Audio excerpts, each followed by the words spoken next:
What is going on, ladies and gentlemen, boys and girls? This is your host with the most here. Welcome to a video about Black Ops 3. It's a gameplay commentary. So if you're watching this, the beta has ended. So what I've done is I've compiled a list of good and bad things about the beta for those of you who haven't played it, to help you guys kind of decide on whether or not Black Ops 3 is the Call of Duty for you. Is it the return of the good Call of Duties, or is it just Advanced Warfare number 2 and a game that's only slightly better than Ghost but still pretty bad?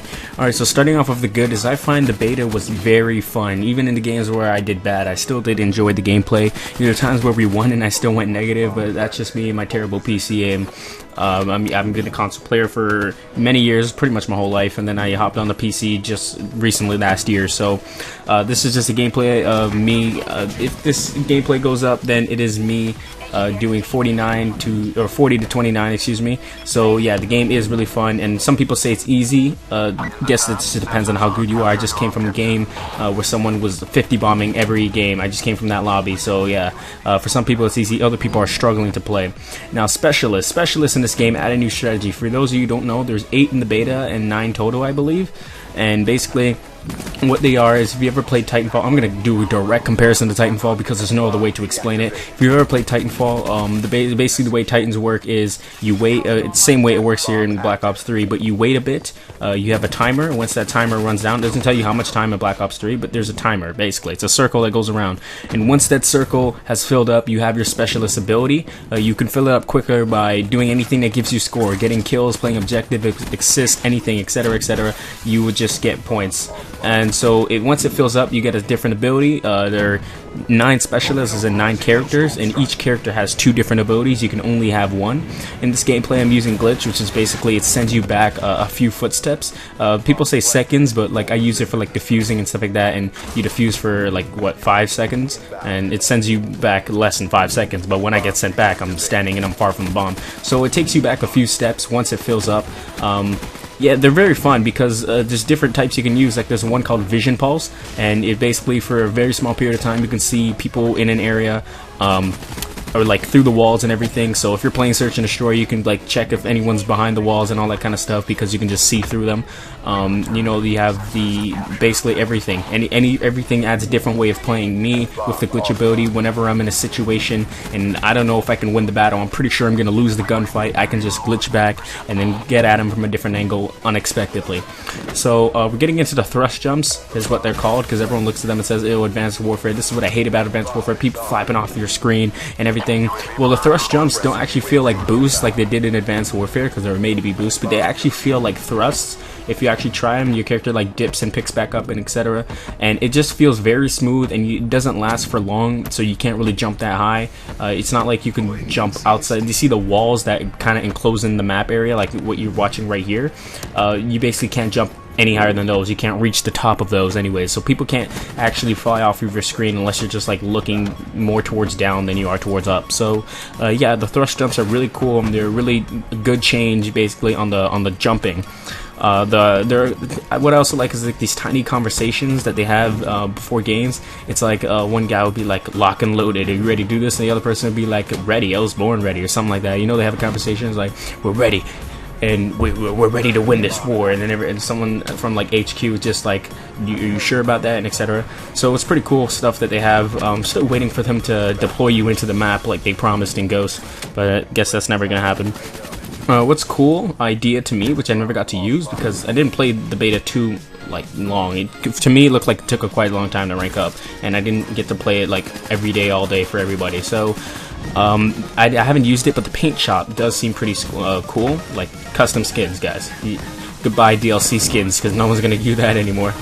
You get to make your own skins just the way you made an emblem, and it's pretty cool in my opinion. And I don't know about you guys, if skins actually matter to you guys, but what I've seen, it doesn't cover the full gun. It's just a part, like a really small part of the gun, but still it's a custom skin, and you know, making it for the full gun would take a very long time every time you want to make a custom skin, so maybe you just want to make a quick one. Now, moving on to default classes, because we all know once you get to that level where you can finally get classes, you're like, yes, because the default classes are terrible.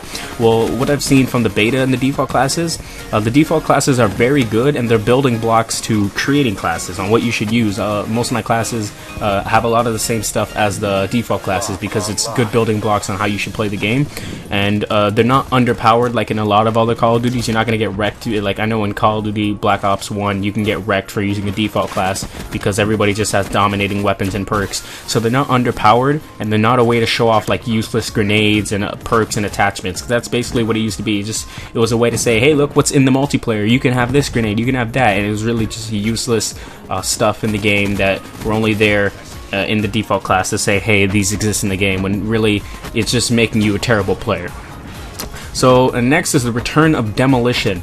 And Demolition is probably my favorite game mode, hands down. It's search and destroy with unlimited lives, and once they defuse, the round is not over. I love Demolition. I didn't like how they removed it in Ghosts, and Ghosts actually had like almost no game modes. It was weird, but Advanced Warfare didn't have it to my memory, but Demolition I really did enjoy. Now, if you guys remember back when Black Ops 3 was just like a speculation, I think it was David Vonderhaar who said he was testing domination, and rather than having it being time-based, it's like score-based. So what I find good is in domination, everyone knows domination is split into 2 rounds. The first round is first to 100. It's rather than it being time-based, how many points you can get in a certain amount of time. It's first to 100, the round ends. If you get to 100 points, the round ends. That way, it's more even. It's not like 178 points to 20 points in the first round, and then the second round, you just can't come back from that. So it's first to reach 100 points. Once you reach 100 points, it's the second round, halftime, you flip over, and yeah, you go on from there. And finally, on the good side is the no crutch perks. No crutch perks. A crutch perk is basically perks that just like help the player to be better, I guess. I don't know the exact definition that what you guys would call it, but I'll give you an example of toughness. Toughness is a perk where once you put it on, you get reduced flinch when you're getting hit. So that's a crutch perk because basically you have an advantage over people because of a perk, because when you get shot, your character doesn't aim as high to the sky as other players. So there are no perks like that. There's no final stand, but there is an alternative, which I'll get to in the bad side, which begins now. But starting off in the bad side is meeting players halfway on a wall. You know wall runnings in this game? Meeting players on a wall means you both fall off. So if you're running on a wall and someone's running the other direction, or someone's like really close to you, right in front of you, going the same direction, it's going to throw you off and your character's just going to fall straight to the ground. Once you meet at that halfway point, your character's going to fall straight to the ground. There's nothing you can do to get back on the wall, which is really weird, but yeah, you're basically doomed. In general, wall running is hard to control, and it doesn't always work. A lot of times, there's a wall that you know for a fact you could run on because it's part of the map. You do it all the time, and I run over to the wall and nothing happens. My character just falls straight to his death. So it is very hard to control, and it doesn't always work. I don't know why. Wall running is pretty easy. But yeah, that's basically how it is. So textures, I'm hoping this is just a beta thing. I'm pretty sure it is just a beta thing, but the textures are always popping in and out. And it's like if you're 3 steps away from them, there's a low quality texture. You step close and it's a high quality texture.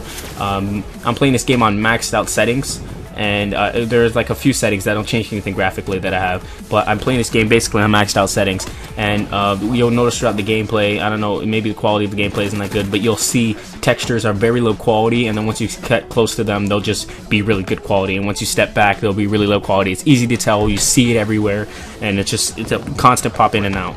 Now about the no crutch perks is a rejack specialist. Rejack is a specialist where when you die, basically, if you use it quick enough, then you get back. You get back up right where you started. It's exactly like Final Stand, except without all the waiting. There's this giant green smoke, and then you're up and at 'em.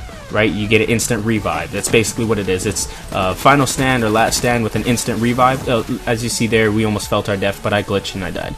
But it's basically a Final Stand, and you are like screwed if you meet someone like that, because they're just going to destroy you. They're going to fly out of the smoke and just blow you up. You can never really expect it because they're almost invincible on their way up, so it's pretty weird.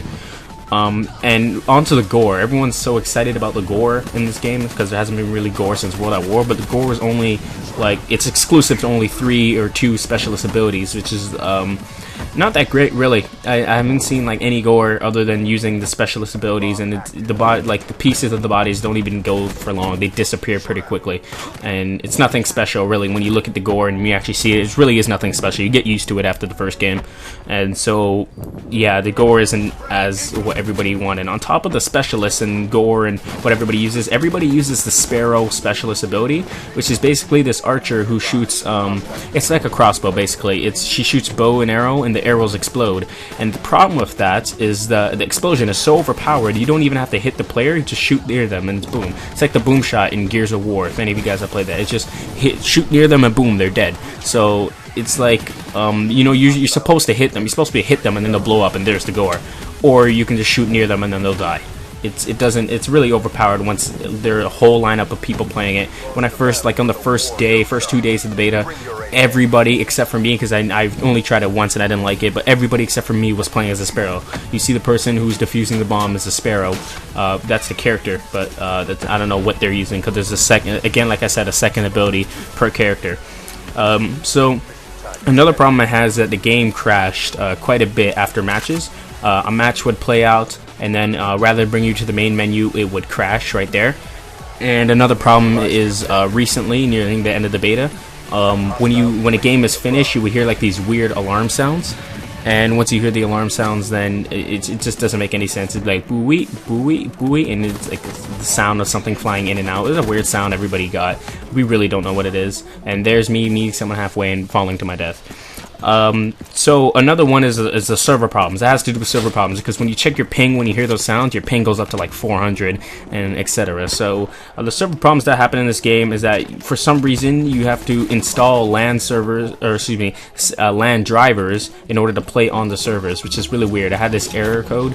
It was like A.B.C.E.E, etc. So it was like, in order to fix that, you have to go Google your motherboard, and you have to install the latest LAN drivers, which doesn't make any sense to me. So that's basically my thoughts on the beta. There's a lot of overpowered weapons. I'm going to continue into bad really quickly, but there's a lot of overpowered weapons, as in like weapons that pretty much everybody uses, and like I'm using the ARK, that's one of them. Then there's the Razorback, and there's the Kuda, and there's also a shotgun, which name I forget, but it's basically insta-kill shotgun. Those are the main 4 weapons you're going to see everybody using, and it's just kind of weird, really. I don't really know. Hopefully they're gonna have change in the weapons, man. They're so overpowered in a sense, because everybody uses them. You can see me, I'm using them. It's a pretty good weapon. There's a lot of weapons like that too. It's crazy. It's like the ARK is if you're gonna do a long range, and the Razorback is if you're just gonna go anywhere, really, because it's just so overpowered. And the Kuda is if you're planning on getting up close and personal. So hopefully they fix the weapon balancing. Hopefully they fix the texture pop-ins. Hopefully they fix running on the wall, because it is very broken. Sometimes it's unclear whether that's a wall you can jump on or off. And as I almost fell off to my death there, and I used the glitch. Sometimes when you use the glitch, you're just in midair and you fall off the map. It's pretty weird. I find that the amount of time that you have once you've gotten outside the map to get back in is way too short. There's no way you can get back in that sort of time. It's just not possible. You get like 2 seconds to get back in. It doesn't make any sense. It's like by the time this time run out, you're still falling out of the map. It's weird. Anyways, those are my thoughts on the beta. Let me know what you guys think about the beta if you've played it in the comments below. Let me know if you're going to be getting Black Ops 3. Thank you guys for watching. Do not forget to like and subscribe to the channel, and I'll catch you guys in the next one. Peace.